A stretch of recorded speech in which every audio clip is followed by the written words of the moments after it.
4 बजे की इस खास बातचीत के साथ हाजिर हैं और मुद्दा भी बहुत अहम है। उत्तराखंड की बात कर रहे हैं, लेकिन मैसेज पूरे मुल्क को है। उत्तराखंड के मदरसों को ज़कात के तौर पर कितनी रकम मिलती है, फिलहाल मदरसा बोर्ड के पास इसका कोई डेटा नहीं है और बोर्ड के नए सदर बिलालुर रहमान ने कहा है कि ज़कात का कितना पैसा आता है सारे मदरसे अभी कुछ भी साफ साफ नहीं बता सकते हैं, लेकिन ये जरूर है कि मदरसों में ज़कात के तौर पर बड़ी रकम आती है और इसके लिए ऑडिट कराने की जरूरत है। अगर मदरसे खुद ज़कात की रकम को लेकर सही जानकारी मुहैया करा देते हैं तो ठीक है, नहीं तो जरूरत पड़ने पर इस पर ऑडिट कराया जाएगा। इसके साथ ही रहमान का कहना था कि फिलहाल कोई मरकज की तमाम योजनाओं को इंप्लीमेंट कराने पर जोर दे रहे हैं हम, ताकि अक़लियती तलबा का जो मुस्तकबिल है वो बेहतर हो। और दूसरी जानिब दिल्ली की जामिया मिलिया इस्लामिया यूनिवर्सिटी में मदरसों के रोल और मदरसों की इस्लामिक सोच को लेकर के एक प्रोग्राम भी हुआ, जिसमें कि जामिया की वीसी नजमा अख्तर और ऑल इंडिया मुस्लिम पर्सनल के तर्जुमान खालिद सैफुल्ला, मुस्लिम दानिश्वर अख्तरुल वासी समेत कई बड़े लोग मौजूद रहे। इस दौरान मदरसों की तारीख और उनकी तालीम के जो बेहतरीन माजी को लेकर के बातचीत हुई। प्रोग्राम में आज़ादी से पहले के मदरसों की तालीम और उनकी दुनियावी तालीम में हिस्सेदारी, समाजी जिम्मेदारी जैसे अहम रोल को भी याद किया गया। तो मैंने ये दोनों खबर इसलिए साथ में ली है ताकि मदरसों का जो किरदार रहा है हिंदुस्तान की आज़ादी में और हिंदुस्तान जदीद हिंदुस्तान को लेकर के, आज भी मदरसों में बहुत अच्छी तालीम दी जाती है। ऐसा नहीं है कि मदरसों की तालीम एकदम पिछड़ी हुई है या जो परसेप्शन बनाया जाता है वो भी नहीं है, लेकिन कुछ चीज़ें बाहर भी आनी चाहिए जो कि शक व शुबा के दायरे में है। और उत्तराखंड मदरसा बोर्ड के सदर बिलाल हमारे साथ खुद जुड़ गए हैं। बिलाल साहब, चलिए उनकी बाइट सुन लेते हैं, क्या कुछ उन्होंने कहा, आइए वो सुनवाते हैं। कोई स्पेसिफिक डेटा नहीं है कि ज़कात का कितना पैसा आता है मदरसों में, कुछ सारे मदरसों में आता है नहीं आता है। तो इसके जब तक हमारे पास डेटा नहीं होगा, जब तक इनके ऑडिट्स नहीं होंगे, इन सब चीज़ों के अकाउंट नहीं होंगे, उस पर कोई भी चीज़ को कमेंट करना हमारे लिए ज़रा सा मुश्किल काम होगा। इधर जामिया मिलिया इस्लामिया में प्रोग्राम के दौरान मेहमानान ने मदरसों के मकासद पर भी रोशनी डाली। ज़माने के हिसाब से देखना, उसको जो भी टेक्नोलॉजी है ऊंचाई है वो कहाँ फिट हो रही है उसमें, वो उसके अगेंस्ट नहीं है, उसके अंदर ही कहीं फिटेड है, बट उसके ऊपर डिस्कशन की ज़रूरत है। यानी जो फ़िलासफ़ी और जो नाम इन्होंने रखा है इसका डिस्कोर्स, जो तो इसलिए वो डिस्कोर्स होना बहुत ज़रूरी है। और ये तो एक विदिन मदरसा बात है, और मगर क्योंकि बहुत सारे कार्यक्रम चल रहे हैं इंडिया में मदरसों के अपग्रेडेशन के लिए, क्योंकि जितना समझा जाता है मदरसे को, अगर इस तरह की बातचीत होगी तो इसमें बहुत सारे लोग निकलेंगे जो आगे बढ़ के बता सकते हैं कि मदरसा सिर्फ सिंपली पढ़ाई की जगह नहीं है, बल्कि वो आज के ज़माने के लिए तैयार करना है मुस्लिम बच्चों को, और लोगों को जो नहीं है मुस्लिम उनको भी अंडरस्टैंड कराना है कि हम इसका मकसद क्या है। नहीं, ये बड़ा मुफीद प्रोग्राम है और इसका सबसे बड़ा फ़ायदा ये होगा कि जो लोग मदरसों की दुनिया से दूर हैं वो मदरसों की हकीकत को, उनकी सच्चाई को, इंसानियत के लिए उनके काम को और उनकी फ़िक्री बुलंदी को समझ सकेंगे। और इस मुल्क में मदारिस का बहुत बड़ा किरदार है, पहले भी रहा है। जंग आज़ादी में इंसानी भाईचारे के कायम करने में, तालीम को आम करने में, शरअ ख़वानगी को बढ़ाने में, उन लोगों तक तालीम को पहुंचाने में जो किसी इदारे में जाकर पढ़ नहीं सकते। देखिए, सवाल ये है कि ये इस वक्त जो बात हो रही है ये मॉडर्नाइजेशन और मदरसा की नहीं है, बल्कि जो मदरसों का मोहतम बिशान मादी रहा है उसकी बादियाफ्त करने की है।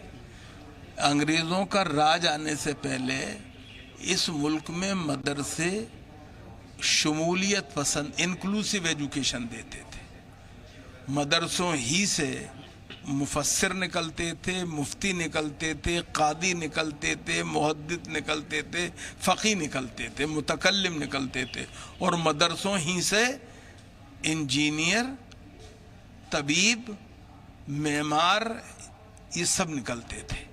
सवाल ये है कि कल जब ये हो सकता था तो आज क्यों नहीं हो सकता, ये सवाल है।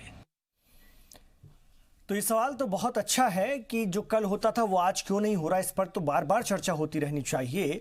माजी को याद करने के साथ मदरसों को जदीद बनाने की जो पहल हुकूमत कर रही है उस पर भी गंभीरता से तवज्जो देनी चाहिए, संजीदगी दिखानी चाहिए। मदरसों को अपनी पुरानी रवायतों से वाकई जुड़ना चाहिए और मुल्क की तामीर और तरक्की में फिर से आगे आना चाहिए, इस पर भी बहस होनी चाहिए। और यहीं से वो बात भी कहीं ना कहीं निकल कर आती है कि जो उत्तराखंड मदरसा बोर्ड के सदर कहते हैं कि अगर सब कुछ साफ सुथरा है, ज़कात का खैरात का पैसा आ रहा है और साफ सुथरा पैसा है तो उसको बताने में कोई दिक्कत नहीं होनी चाहिए। इससे तो और चीज़ें आसान होती चली जाएंगी, हुकूमत की नज़र में चीज़ें रहेंगी, उस पैसे का बहुत अच्छा इस्तेमाल हम कर पाएंगे, कुछ दबा छुपा नहीं रहेगा। इस पर बात होनी चाहिए और उसको पूरे मुल्क में भी नाफिज करना चाहिए। इस पर हम आज बात करते हैं। मेरे साथ बहुत अच्छा पैनल भी, बड़े सुलझे हुए समझदार लोगों को मैंने बुलाया है और हम कोई एक तरफा चर्चा नहीं करना चाहते और ना ही कोई शगुफा छोड़ना चाहते हैं। हम खुले दिल से, खुले दिमाग से, इसलिए मैंने दोनों खबरों को साथ में रखा। ऐसी बात नहीं है कि यहां से कोई परसेप्शन ही बनाने की कोशिश की जा रही है, मदरसों पर सवाल उठाने की कोशिश की जा रही है। इसलिए दोनों खबर आपके सामने है और इस पर हम चर्चा करेंगे। मेरे साथ जुड़ रहे हैं सैयद यासिर जिलानी साहब। आप हिंदुस्तानी हुकूमत में हायर जो एजुकेशन कमेटी है मिनिस्ट्री ऑफ HRD की, उसके आप मेंबर हैं। आप भारतीय जनता पार्टी के नेता हैं। आप मुस्लिम राष्ट्रीय मंच के कौमी तर्जुमान हैं। आप मुस्लिम राष्ट्रीय मंच की विदेशी मामलों की समिति के मेंबर हैं और लगातार दूतावासों से, खासतौर से इस्लामिक मुल्कों में भारतीय संस्कृति को किस तरह से रखा जा रहा है उस पर नजर बनाए रखते हैं वजीर आजम नरेंद्र मोदी की सोच के अनुरूप। मेरे साथ इस वक्त स्टूडियो में ही तशरीफ फरमा है अब्दुल मोइद अजहरी साहब, जो कि इस्लामिक स्कॉलर हैं और अक्सर मेरे प्रोग्राम का हिस्सा बनते हैं और बड़ी सुलझी हुई शख्सियत के मालिक हैं। मदरसों पर बात करनी हो, इस तरह के सेंसिटिव मामलों पर बात करनी हो तो आपसे अच्छा कोई हो ही नहीं सकता मेरी नज़र में। मुफ्ती मंजूर ज़ियाई साहब इस वक्त मेरे साथ स्टूडियो में तशरीफ फरमा नहीं है, वो मुंबई से मेरे साथ हैं। मुस्लिम स्कॉलर के तौर पर आप मेरे साथ हैं, फाउंडर और चेयरमैन हैं इल्म हुनर ऑर्गेनाइजेशन के, मुंबई से आप मेरे साथ हैं। आपका भी इस्तकबाल है, खैर मकदम है। आइए आगाज़ करते हैं, बातचीत करते हैं। मैं सबसे पहले मुफ्ती साहब के पास जाना चाहूँगा, मुफ्ती मंजूर ज़ियाई साहब के पास जाना चाहूँगा। ज़ियाई साहब, उत्तराखंड से जो बात उठ रही है ये उत्तराखंड तक ही महदूद न रह जाए, दूसरी रियासतों में भी क्या ऐसी पहल नहीं होनी चाहिए? मदरसों के तई सब कुछ साफ शफाफ होना चाहिए, ज़कात खैरात जो आ रही है उसके सोर्स मालूम होने चाहिए, कहां से पैसा आ रहा है पूरा डेटा क्लियर होना चाहिए। इससे अच्छी बात और क्या हो सकती है? आपकी नजर में इसको कैसे आप देखेंगे? बहुत खूबसूरत पहल भी है और अच्छा पहलू है, मैं इसकी भरपूर हिमायत और तारीफ करता हूँ। वहीं बुनियाद के हर वो मदरसा जिस मदरसे में लिखत पढ़त कम अज कम होती है, उस मदरसे में अगर ज़कात और खैरात की अतियात के पैसे आते हैं तो वो सब के सब रसीद के जरिए होता है और उसकी ऑडिट होना चाहिए। और जिम्मेदार मदारिस अगर हैं तो उनको इस जिम्मेदारी का एहसास भी होना चाहिए और उन्हें कौमी धारा से छोड़कर मदरसे को चाहिए कि वो ऑडिट भी कराएं और उन पैसे का हिसाब किताब भी रखें, ताकि, और मैं समझता हूँ कि कहीं ना कहीं तसाहुली हो रही है, काहलीपन है कि वहाँ के बोर्ड के जिम्मेदार चेयरमैन ने, उत्तराखंड के जिम्मेदार ने कहा मुझे पता नहीं है। ये तो बहुत गैर जिम्मेदाराना बयान है। उन्हें तो वहाँ के तमाम जिम्मेदार मदारिस से फोन करके राब्ता कर लेना चाहिए था। हर एक के पास डेटा होता है, हर एक मदारिस के पास रुदाद होती है, उस रुदाद के अंदर में उसकी आमद, उसके खराजात, वो सब कुछ लिखे होते हैं। तो कोई ऐसा मदरसा मुझे बहुत कम देखने को ऐसा मिलेगा आपको और हमें कि जिसकी रुदाद ना हो। हर एक के पास रुदाद होती है। और मदरसा मॉडर्नाइजेशन मसला नहीं है, मदरसा तरक्की की जमानत पहले से थी, आज है और मुस्तकबिल में भी रहेगी।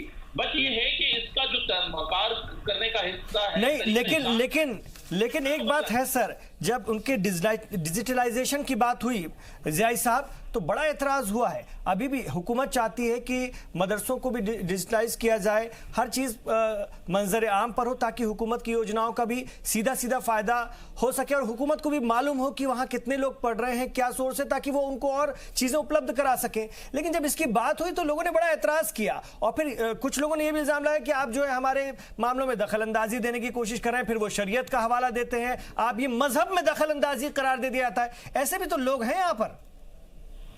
देखिए, ये तादाद बहुत कम है खान साहब। मैं आपको बताऊं कि हालात क्या हैं। मदारिस इस्लामिया, अच्छा कौन ऐसा शख्स है जो नहीं चाहता है कि वो तरक्की करे? कौन ऐसा मदरसा है जो नहीं चाहता है कि आगे बढ़े? मदरसे के जिम्मेदार, मदरसे के तलबा, मदरसे के स्टाफ, मदरसे से जुड़े हुए सारे लोग चाहते हैं कि वो मेन स्ट्रीम में आए, वो आगे बढ़े, तरक्की करें। वो अपने आप को नीचे नहीं रखना चाहते, वो खुद भी कफील बनना चाहते हैं, वो हुनर से जुड़ना चाहते हैं, वो तालीम के मैदान में आगे बढ़ चढ़ कर हिस्सा लेना चाहते हैं और उसका खमियाजा आपने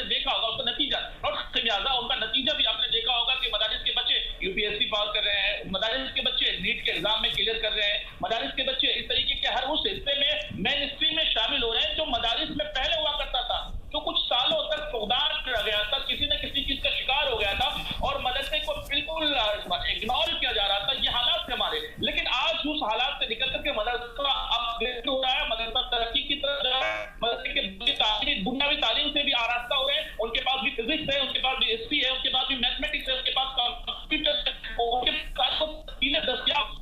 अब वो जिया साहब आ रहा हूं मैं आपके पास, आ रहा हूं जिया साहब, आ रहा हूं, लेकिन क्या नाम से हमारे अब्दुल मोइज अजहरी साहब, कुछ उसमें से ये भी तो वहीं उत्तराखंड में कह रहे हैं ना कि जी डेटा नहीं है हमारे पास। ये कैसे हो सकता है? एक घर को चलाने के लिए, हमारे आपके घर को चलाने के लिए भी हम नॉर्मल सा बजट बनाते हैं कि इतना राशन आएगा, इतना बाकी खर्चा लगेगा, इतना पेट्रोल लगेगा, इतना बिजली का बिल देना होगा। तो मदरसा चला रहे लोगों के पास इसका तखमीना नहीं हो सकता है। ये तो बड़ी आश्चर्य की बात है, ये तो बड़ी हास्यास्पद बात है। और जो लोग कह रहे हैं कि डेटा नहीं है, तो फिर ये तो बड़ी खतरनाक बात है। पैसा कहाँ से आ रहा है, क्या सोर्स है? आप जानवरों की, क्योंकि बहुत सारी चीजें होती हैं, कुर्बानी के जानवरों की खाल, विदेशों से भी फंडिंग होती है, सोर्स बताने पड़ेंगे ना। उसमें तो बहुत सारी लोग ज़कात देते हैं, सदका देते हैं, बहुत सारी चीजें होती हैं। लोग मदरसों के बच्चों के लिए वैसे बिना नाम बताए भी बहुत सारी चीजें करते हैं, गुप्त भी नाम रखते हैं, तो बहुत सारी दिक्कतें तो हैं इसमें। नहीं, देखिए, इसमें दो बातें बहुत अहम है। एक जो मंजूर जियाई साहब ने बात कही है रुदात की, और दूसरी जो प्रोफेसर अख्तरुल वासी साहब ने कही है। इन दोनों में ही आपका पूरा मुद्दा हल है, चाहे वो डिजिटलाइजेशन हो, चाहे मॉडर्नाइजेशन हो, चाहे वो निगरानी का हो, हिसाब किताब का हो, वो सारे इन्हीं दोनों पहलू में आ जाते हैं। सदर साहब का वो बयान कि उनके पास डेटा नहीं है, मुझे भी जहाँ तक याद है, हर मदरसे के पास एक रुदात की किताब होती है और वो हर साल मोटी होती जाती है। क्यों? उनको उसकी एक वजह यह भी है कि जिससे उन्होंने पिछले साल 500 रुपये चंदा लिया था, इस साल भी कम से कम 500 या उससे इजाफा में उनको लेना होता है, इसलिए भी रुदात छपी हुई होती है, तो रिकॉर्ड मौजूद होता है। लेकिन क्या है, ये भी दूसरी तरफ सच्चाई है कि उसका जो एक प्रॉपर ऑडिट सिस्टम है वो शायद कहीं कम है। हालांकि आप पिछला जब जायजा लेंगे तो पिछले 10 वर्षों में जिस तरीके से लोग टेक्नोलॉजी से करीब आते गए हैं, उसको बहुत ही फ्रेंडली यूज कर रहे हैं, तो ऑडिट भी हो रहे हैं। मेरे पास ऐसे कम से कम सैकड़ों मदरसों की लिस्ट है जिनकी जो है बाकायदा हर साल ऑडिट होती है। ठीक है, उनमें मैं कई का जो है किसी न किसी तरीके से हिस्सेदार रहा हूं कि जिस तरीके से भी हो सकती है मदद किया हूं। तो ऐसा हो रहा है, अब धीरे धीरे लोग इस पर आ रहे हैं कि जितना भी चीजें हो वो हिसाब किताब में हो, ऑडिट में हो। अब ये जो है, ये कहना कि इसमें मजहबी दखलंदाजी है या इसमें हुकूमत की मंशा देखना, ये सारी चीजें अलग बात है। इनको आप असल में इससे पहले भी जब आपने मदरसा मॉडर्नाइजेशन के ऊपर आपसे बात हो रही थी, इसी चैनल के माध्यम से ये बात कही गई थी कि आखिर जो मंशे की बात होती है वो इसी वजह से होती है कि जो पिछले रिकॉर्ड होते हैं, यानी कि आप देखें कि जितने भी चैरिटेबल ट्रस्ट से जो भी एजुकेशनल इंस्टीट्यूशन चल रहे हैं हिंदुस्तान में, ऐसा नहीं है कि सिर्फ मदरसे ही चल रहे हैं। ठीक है, अलग अलग तरीके से अलग अलग, मैं इसको ये भी कह सकता हूँ कि कम्युनिटी वाइज भी है, रिलीजन वाइज भी है, चैरिटेबल ट्रस्ट से जो है वो इंस्टीट्यूशन चल रहे हैं, मदरसे, स्कूल, दूसरे बहुत सारे काम चल रहे हैं। ठीक है, और हर जगह ऐसा नहीं है कि 100% ऑडिट का सिस्टम हर जगह हो, तो ऑडिट होना ये अच्छी बात है, हर जगह होना चाहिए। मदरसे भी ऑडिट कराएं और हर वो इंस्टीट्यूशन, हर वो इदारा जो चैरिटेबल ट्रस्ट से चलता हो या एक बाहमी इमदाद से कि 15 लोग 20 लोग मिल करके आपसी ताउन से कोई इदारा, कोई खैराती इदारा चला रहे हो, उन सब का एक सिस्टम हो ताकि उसे मेन स्ट्रीम से जोड़ा जाए, जब भी जरूरत पड़े तो उसका हिसाब किताब देखा जा सके। तो यहां पर गौर करने की जरूरत है। डायलॉग का मसला असल में वही होता है शुरू, जैसे उत्तराखंड ने ये बात कही है कि हिसाब किताब दें, नहीं तो दूसरा इकदाम देखा जाएगा कि हिसाब किताब वो खुद ही आकर के पेश करें। तो वहां पर अभी कोई इस तरह की बात नहीं है कि हम मदरसों में जाएंगे, उनका जबरन ऑडिट कराएंगे या उनके किसी भी निजी मामलात में हम जबरन दखलंदाजी करेंगे, ऐसा अभी कुछ अब तक नहीं समझ में आया है। ये पहल होनी चाहिए। मैं दूसरी रियासत की बात नहीं कर रहा हूं, मैं पूरे हिंदुस्तान की बात कर रहा हूं कि पूरे हिंदुस्तान में जैसे कि मदरसा चाहे वो उत्तराखंड में चल रहा हो या उत्तर प्रदेश में चल रहा हो, हर जगह हो, सिस्टम तो हर जगह एक ही है जो आप हर जगह पढ़ा रहे हैं, वो उत्तराखंड में पढ़ाएं, चाहे यूपी में पढ़ाएं, चाहे बिहार में पढ़ाएं, तो सिस्टम तो तकरीबन लगभग हर जगह एक ही है कि खैराती इदारों से मदरसे जो चल रहे, बहुत सारे एडेड हैं। अब अभी आप देखिए, ये बहुत अच्छी बात है कि मेरे पास दो स्कॉलर हैं और दोनों इस बात से सहमत है, कम से कम ये एक अच्छी बात है, वरना मुझे लग रहा था कि कहीं ना कोई ऐतराज आएगा। अब मैं यासिर जिलानी साहब के पास जाना चाहूंगा। यासिर जिलानी साहब, ये जो इल्जाम लगते रहे हैं, मैं उन इल्जामात की तरफ आ रहा हूं जो कि आप लोग कहीं मदरसों में दखलंदाजी करने की फिराक में तो नहीं है, वहां पर अपना एजेंडा सेट करने की फिराक में तो नहीं है, क्योंकि जिस तरह से इल्जाम लगते हैं कि जब आप लोग जो काम करने का तरीका है ना, वो कहीं ना कहीं शक पैदा करता है और उसमें लगता है कि फिर आप लोग जो है इसी बहाने जो है इंटरफेयर करने की फिराक में। देखिए, आप बहुत संजीदगी के साथ आप सवाल करते हैं, बहुत तीखे सवाल होते हैं आपके, लेकिन जवाब मैं अभी दूंगा मुफ्ती ज़ियाई, और बहुत सख्ती से मैं बात करता हूं। आपको मालूम है मुफ्ती ज़ियाई साहब डरपोक हैं, डरते हैं ये, अगर डरते नहीं तो आज सच बोलते। आपने इनकी बात सुनी नहीं। कौन से मदरसे कर रहे हैं ना, कौन से मदरसे, सुन लीजिए, कौन से मदरसे आपके सामने आके जो अपनी बात नहीं कहते हैं। वो एक इदारा जो सबसे बड़ा इदारा है, जो 90% से ज्यादा हिंदुस्तान के अंदर मदरसा चलाता है, उससे कभी ज़ियाई साहब ने सवाल किया क्या? कभी हिम्मत करी सवाल करने की? वो तो नाम नहीं लेंगे, मैं नाम लूंगा, दारुल उलूम देवबंद, जो सबसे ज्यादा मदरसे चलाते हैं। कोई हिम्मत रखता है जो पूछ सके कि उनके पास जो खैरात आ रहे हैं, जो ज़कात आ रहे हैं, वो जा कहां रहा है, वो कहां से आ रहे हैं? वो लोग दे रहे हैं जो मुसलमानों के लिए हक की बात सोचते हैं, मुसलमान यतीम बच्चों के लिए अपनी कमाई से अपने पैसे को काट काट के दुनिया के बाहर के ममालिक में जो रहते हैं, जो सुबह से शाम तक काम करते हैं, 50-50 डिग्री के तापमान में, गर्मी में, खाड़ी के देशों में जो लोग काम करते हैं, वो पैसे भेजते हैं। वो पैसे कहां जाता है और उसका हिसाब कौन देगा? इनकी हिम्मत नहीं है। ये अगर पूछेंगे तो इनका जवाब बहुत खतरनाक तरीके से वो लोग देंगे। मैं नहीं चाह रहा था इस तरह की बात करना। जो भी तमाम लोग, इमरान साहब से जवाब ले लूंगा। इमरान साहब पहले मुझे जवाब लेने दीजिए। पहले मेरी बात सुन लीजिए। जो तमाम बड़े अपने आप को दानिश्वर बनते हैं, उनकी बड़ी बड़ी बातें जो सुनने में आ रही थी, जो कह रहे थे कि 1857 से लेके अब तक का जो मदरसों का इतिहास रहा, वो इतिहास किसने खत्म किया? हमने खत्म किया या इन लोगों ने खत्म किया? उन आजादी के शहीद हुए लोगों को क्यों नहीं आवाम के बीच में ले जाया गया? क्यों नहीं बताया गया कि हसरत मोहानी कौन थे? क्यों नहीं बताया गया मोहम्मद अली जौहर कौन थे, जिन्होंने जामिया मिलिया जैसी एक इदारे की तामीर कर दी अपने एक अलग सोच से? ये इसलिए कि ये लोग सब एक ही थाली के चट्टे बट्टे हैं। मैं सख्ती से बात रखता हूं, मुझे कोई घबराहट नहीं होती, क्योंकि मैं सच बोलता हूं। ये इनकी खुद की दुकानें उनकी दुकानों से रिलेट हैं, इसलिए वो लोग सवाल नहीं करते। अब ज़ियाई साहब को सुन ले। हाँ, आपने बहुत सख्त बात कही है तो उनका जवाब भी सुनना चाहिए। ज़ियाई साहब, सुना आपने यासिर जिलानी साहब को? देखिए, यासिर जिलानी साहब को पता नहीं है कि दारुल उलूम देवबंद हो या हिंदुस्तान के दूसरे मदारिस में आपको मैंने जो सवाल किया उसका जवाब आप दीजिए। आप इधर उधर की बात ना करिए। अरे सुनिए ना, आपको मालूम नहीं है ना, मैं बता रहा हूँ। नहीं, आपको मालूम है तो वही बताइए, सच बताइए और हक बताइए। सुनिए तो बर्दाश्त करिए ना थोड़ा सा। यासिर जिलानी साहब, आप जानते हैं कि FCRA अकाउंट है दारुल उलूम देवबंद के पास। आप जानते हैं कि ATG है दारुल उलूम देवबंद के पास।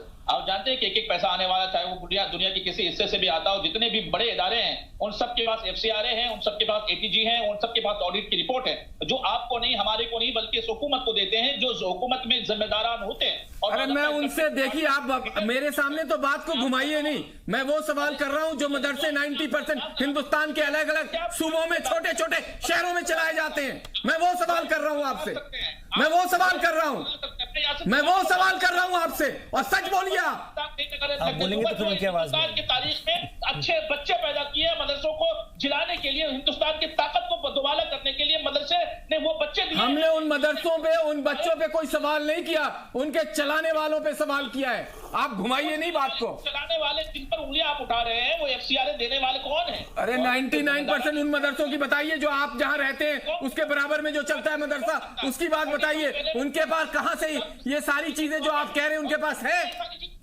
तो मैं समझता हूँ इंडिविजुअल जवाब देने की जरूरत नहीं है। वो लोग तमाम मदारिस, बड़े मदारिस, सारे गवर्नमेंट को जवाब दे देते हैं। बात रही है मदरसे छोटे मदारिस, जो छोटे छोटे कस्बों में, छोटे छोटे जिले में चला करती है, उन मदारिस के पास अगर गवर्नमेंट के नाम की कोई भी सर्टिफिकेट है, वो भी चाहते हैं कि मैं ऑडिट कराऊं और ऑडिट करा के जिम्मेदार को बताऊं कि हमारे पास क्या अखराजात है, क्या आमदनी, क्या अखराजात है। ये सारे इंतजामात हैं सारे मदारिस के पास, कहीं कमियां हैं तो उसको भी सुधारना चाहिए। मैं इस बात की हिमायत करता हूं। ठीक है, अब जवाब दीजिए यासिर जैन साहब। मेरे सवाल को आप मत टालिए।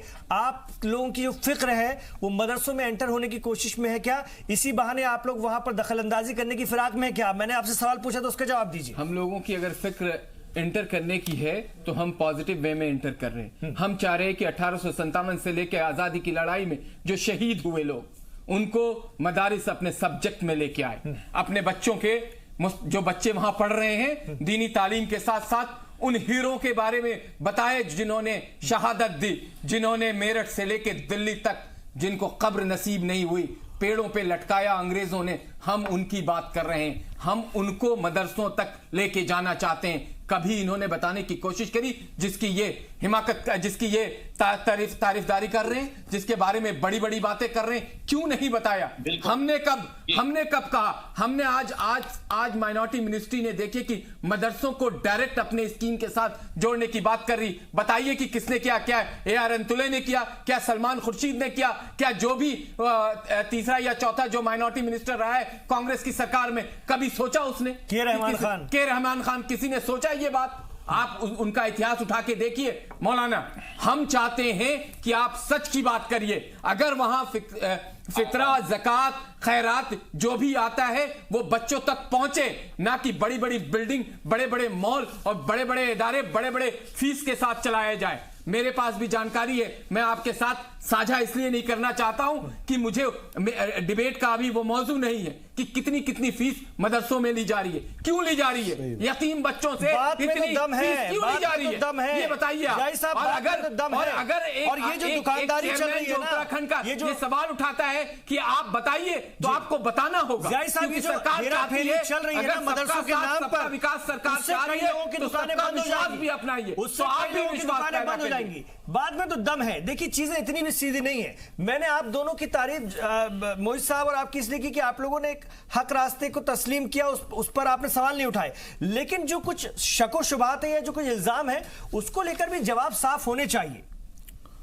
देखिए मैं आपको बता दूं कि मुख्तार अब्बास नकवी साहब ने जब से माइनॉरिटी मिनिस्ट्री को संभाला है, जब से आज तक मदारिस की तरक्की की, बहबूद की, फलाह की बात हुई है, इसमें कोई दो राय नहीं है। लेकिन इसमें हमें इंपॉर्टेंट पहलू पर भी तवज्जो देना पड़ेगा कि आप मदरसे के पैसे के बारे में सिर्फ जानकारी हासिल करना चाहते हैं या उनके फरोग की बात करते हैं। और 96% मदरसे के अलावा जो बच्चे पढ़ते हैं उनके भी फरोग की बात आप करते हैं। लेकिन उस पर तवज्जो हमें देनी पड़ेगी किसकी कसम पुरसी में जिंदगी गुजारते हैं मदरसे के बच्चे, उनके पास क्या सहूलियात नहीं है, उन सहूलियात के बारे में आपने कभी नहीं सोचा। सवाल तो सर वही, अगर इतनी जबरदस्त फंडिंग हो रही है यहाँ से वहां से, ज़कात से, सबके से, खैरात से और फितरे से और उसके बाद बाहर से, तो उसके बाद इस हालत में क्यों है मदरसे के बच्चे? फिक्र करने की एक जो सबसे अहम बात है जो ये छोड़ रहे हैं मौलाना, वो ये है, वो सुन लीजिए, वो ये है कि जिस इदारे की मैंने बात करी है वो सरकार के साथ अपने आप को कभी कनेक्ट नहीं करता, कहता है कि हम अपने तरीके से चलाएंगे। क्यों चलाएंगे? आप हिंदुस्तान के कानून को नहीं मानते, संविधान को नहीं मानते, आपने सब बड़ी बड़ी, आप उनसे ये नहीं कह सकते सरकार के साथ आप कनेक्ट, नेशनल चैनल से, यासिर जिलानी साहब आप इस बात को गंभीरता से ले रहे हैं। आप एक नेशनल चैनल से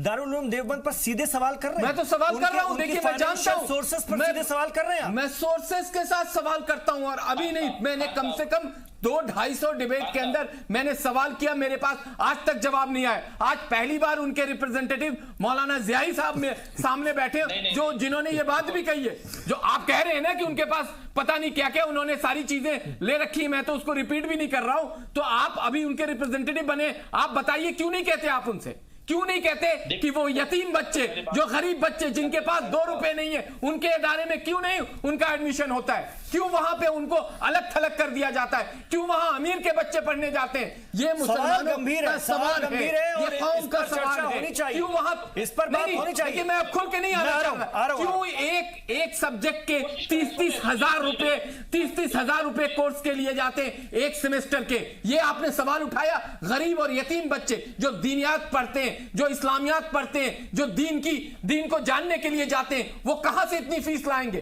कैसे पढ़ेंगे? आपने वो उसको तो आपको पता नहीं है। इन्हीं आ रहा हूं जय साहब, अब जरा मुझे पता नहीं, मैं देखिए ये चर्चा बहुत गंभीर हो रही है और ये चर्चा बहुत संजीदा है और इस पर खुलकर बात होनी चाहिए। अभी लौट रहा हूं इस छोटे से वक्फे के बाद। जय साहब आपके पास भी आऊंगा और आपके पास भी आऊंगा, क्योंकि अब सवाल जो है बहुत तीखा हुआ है और इस सवाल पर और सीधा सवाल हुआ है। अब जब सीधा सवाल हुआ है तो फिर उसका जवाब भी मिलना चाहिए, यह हमारी कोशिश है। क्योंकि जब मैंने इनसे सवाल पूछा तो इन्होंने सीधा सवाल दागा है और बहुत सख्त सवाल दागा है, उस पर बात होनी चाहिए।